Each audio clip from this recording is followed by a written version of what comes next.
축구 역사 속에는 처음 보면 믿기 어려운 순간들이 존재합니다. 마치 선택받은 듯한 선수들이 경기장에서 초인적인 능력을 발휘하는 것이죠. 사실 경기를 보다 보면 우리는 종종 일반인으로서는 상상조차 할 수 없는 장면들과 마주하게 됩니다. 이러한 순간들은 우리에게 스스로의 잠재력에 대해 생각하게 만들고 불가능해 보이는 목표를 세울 때 우리가 얼마나 대단한 것을 이룰 수 있는지를 보여줍니다. 친구들, 이번 영상에서는 축구 선수들이 마치 초능력을 지닌 듯한 장면들을 소개하며 그들이 정말 평범한 인간인지 아니면 슈퍼히어로에 가까운 존재인지 고민하게 만드는 순간들을 이야기해보겠습니다. 그리고 시작은 에를링 홀란부터다. 그는 마치 사람이라기보다는 로봇에 가까운 존재임을 끊임없이 암시하고 있다. 코펜하겐과의 경기에서 노르웨이 출신 공격수는 도쿠의 크로스를 받아 상상을 초월하는 플레이를 선보였다. 그는 잔디에서 믿기 어려운 높이까지 다리를 들어 올린 후 덴마크 팀의 골문을 향해 슈팅을 시도했다. 비록 득점으로 연결되지는 않았지만 그의 점프는 충격적이었다. 심지어 과르디올라도 그 장면을 보고 머리를 감싸 쥐었을 정도다. 공식 기록에 따르면 홀란은 무려 234cm 높이까지 뛰어올라 거의 세계 기록에 근접했다. 아마도 여러분은 현재 기록 보유자가 누구인지 궁금할 것이다. 하지만 특별한 반전은 없다. 2018년 유벤투스를 상대로 크리스티아노 호날두가 자신의 커리어에서 가장 전설적인 골을 터뜨릴 당시 그의 점프 높이는 238cm였다. 이는 홀란보다 4cm 높은 기록이며 무엇보다도 포르투갈 선수는 골까지 성공시켰다는 차이가 있다. 물론 우리는 이미 오래전부터 크리스티아노가 초인적인 존재라는 것을 알고 있었다. 그는 22년 동안 이를 증명해 왔으니 말이다. 하지만 에를링 또한 계속해서 자신의 인간을 초월한 능력을 입증하고 있다.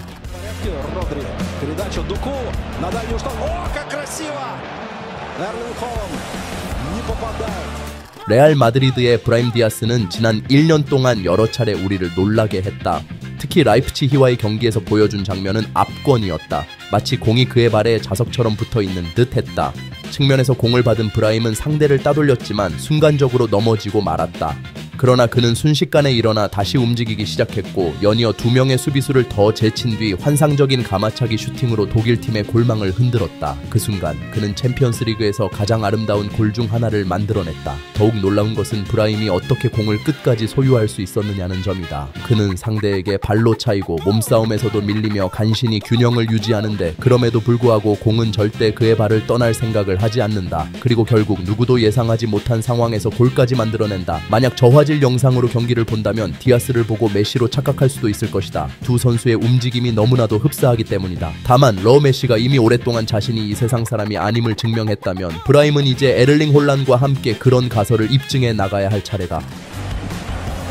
Диас удачно обошел Раума, сам полез, обходит двоих, троих, четверых и сам бьет. И какой гол! Какой гол забивает Браим Диас! 로베르토 카를로스가 프랑스를 상대로 터뜨린 전설적인 골은 누구나 알고 있을 것이다. 수많은 사람들이 그 장면을 이야기해왔고 그것이 인간의 능력을 넘어선 무언가라는 점에는 이견이 없다. 하지만 나는 브라질 선수가 프리킥 상황에서 보여준 덜 알려진 슛들에 주목하고 싶다. 그의 슈팅 파워는 너무나도 강력해서 신장이 168cm에 불과한 그가 어떻게 이런 킥을 날릴 수 있는지 믿기조차 어렵다. 2000년 레알 마드리드는 스포르팅과의 원정 경기를 치렀다. 경기 50분이 지나고 카를로스는 골문에서 22m 거리에서 프리킥을 맞게 되었다. 그리고 이제 그의 슈팅을 한번 살펴보자. 이게 과연 합법적인 걸까? 이건 대포도 아니다. 그냥 미사일이다. 공이 엄청난 속도로 날아갔다. 가장 황당한 점은 골키퍼가 반응하기 시작한 순간 이미 공이 골문 앞에 도착해 있었다는 사실이다. 내 대략적인 계산에 따르면 공의 평균 속도는 122km/시간이었다. 만약 로베르토의 조준이 살짝이라도 어긋나서 벽을 형성한 선수들 중 누군가를 맞췄다면 어떻게 됐을지 상상조차 하기 어렵다. 이제 또 다른 흥미로운 프리킥 장면을 보자. 발라돌리드와의 경기에서 카를로스가 프리킥을 차기 직전 카메라는 그를 클로즈업으로 잡았다. 그의 머리 위로 피어오르는 열기를 보고 상대팀이 전혀 희망이 없다는 걸 직감할 수 있었다. 유령 라이더처럼 달려가서 아래쪽으로 대포 같은 슛을 날렸고 공은 수비벽 아래로 빠르게 지나갔다. 골키퍼는 손을 제대로 들 시간조차 없었고 공은 그의 다리와 팔 사이를 뚫고 그대로 골망을 흔들었다. 그런데 이제 모든 선수들에게 악몽이 될 만한 장면으로 넘어가 보자. 로베르토 카를로스가 골문에서 8m 거리에서 프리킥을 준비하고 있다. 그 순간 베티스 선수들은 전원 골문 앞에 모여 방어벽을 형성했다. 데이비드 베컴이 짧은 패스를 주었고 카를로스는 엄청난 슛을 골대 한가운데로 날렸다. 다행스럽게도 아무 선수도 맞지 않았지만 그 순간 상대팀 선수들은 오히려 골을 내주는 게 나을 수도 있다고 생각했을지도 모른다. 만약 8m 거리에서 브라질 선수의 저런 슛이 선수들 배에 맞았다면 그 충격이 어땠을지 상상하는 것만으로도 끔찍하다. 현재 축구 역사상 가장 빠른 스프린트를 꼽는 것은 사실상 불가능하다. 그 이유는 최대 스프린트 속도와 평균 속도가 다르기 때문이다. 그러나 만약 축구 역사상 가장 빠른 스프린트를 시각적으로 보고 싶다면 인도네시아의 공격수 테렌스 푸히리를 주목해야 한다. 파트너의 리바운드를 받은 후 푸히리는 상대 골문을 향해 전력 질주했다. 그의 스프린트를 한번 보기만 해도 속도가 엄청났다는 것을 직감할 수 있다. 테렌스는 공을 받아서 상대 선수의 발 아래에서 빼낸 후 강력한 속도로 골키퍼를 향해 달려갔고 결국 골키퍼를 지나쳐 공을 골문 안으로 밀어 넣었다. 그런 다음 공을 다시 잡고 빈 골문에 공을 넣었다. 2017년 언론은 그를 모든 선수들 중 가장 빠른 선수라고 불렀지만 안타깝게도 그가 달린 속도가 정확히 얼마였는지는 밝혀지지 않았다. 그럼에도 불구하고 그의 스프린트는 정말로 초인적이었다.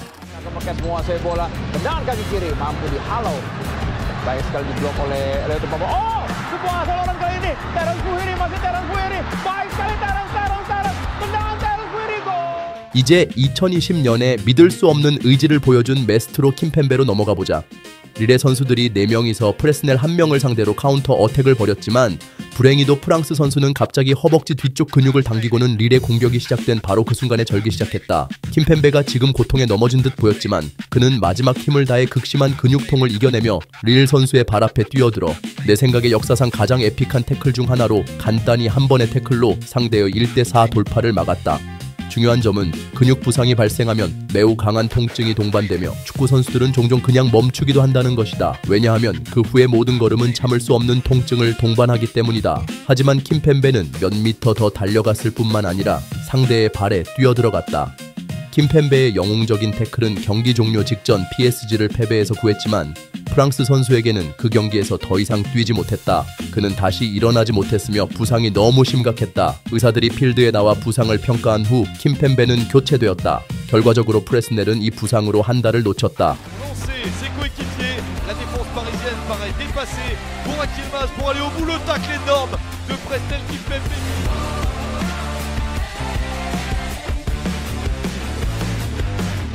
우리는 이미 로베르토 카를로스가 인간이 아니라는 사실을 알고 있지만 브라질 선수의 강력한 슛을 막은 골키퍼가 한 명이라도 있을까요? 물론 있습니다. 그 주인공은 위대한 잔루이지 부폰입니다. 가장 웃긴 점은 부폰이 단 한 손으로 그것을 해냈다는 사실입니다. 2005년 유벤투스와 레알 마드리드의 경기에서 로베르토 카를로스는 골문에서 32m 떨어진 위치에서 프리킥을 찼습니다. 브라질 선수는 전형적인 긴 준비 동작을 하고 그 강력한 슛을 날렸지만 부폰은 자신이 스파이더맨임을 입증하며 기적적으로 왼손 한 손으로 그 슛을 막았습니다. 가장 위험한 점은 공이 좌우로 흔들리면서 날아왔다는 것인데 젊은 부폰은 공이 어디로 갈지 전혀 알 수 없었고 그래서 마지막 순간에 공이 훨씬 왼쪽에 있을 때 손을 뻗어 그것을 막을 수 있었습니다. 여러 출처에서는 그 공의 속도까지도 언급되었습니다.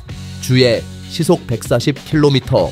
그러나 부폰 덕분에 이 슛은 여러 톱 순위에 오르지 않았습니다. 왜냐하면 톱 리스트는 오직 득점된 골만 포함되기 때문입니다. 사실 저는 아무도 부폰이 초인적인 능력을 가진 선수라는 것에 의심을 품지 않았을 거라 생각합니다. 그는 43살까지 높은 수준의 경기를 펼쳤고 39살에 발롱도르 후보 목록에서 4번째로 선정되었으며 거의 46살에 은퇴했습니다.